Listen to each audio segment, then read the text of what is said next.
जेव्हा कधी आपण 2 लेअरमध्ये केक बनवतो तेव्हा काय करायचं, टॉप लेअर जी असते ती आधी यूज करायची आणि जी नंतरची लेअर असते ती नंतर यूज करायची.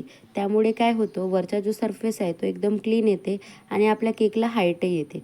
आता त्यातही तेवढं काही नाही आहे, तुम्ही वरची लेअर खाली किंवा खालची लेअर वरही करू शकता.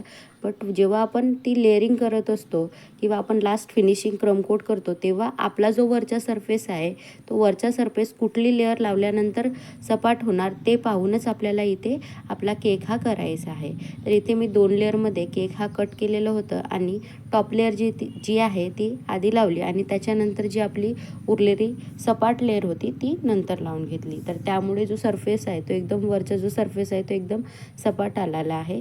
त्यानंतर क्रमकोट केलेला आहे जेणेकरून जे आपले क्रम्स आहेत ते लास्ट फिनिशिंगची जी क्रीम असते त्या फिनिशिंगमध्ये येणार नाही, त्यासाठी इथे मी क्रमकोट केलेला आहे.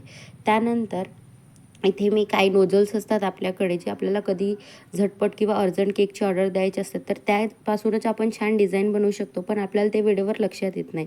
तर इथे लिप नोझलपासून इथे आपण झटपट अशी केकची डिझाईन बनवू शकतो, आपले अर्जंट ऑर्डर कंप्लीट करू शकतो. तर इथे आपली ही डिझाईन रेडी झालेली आहे. तुम्हाला कशी वाटली ते कमेंटमध्ये सांगा.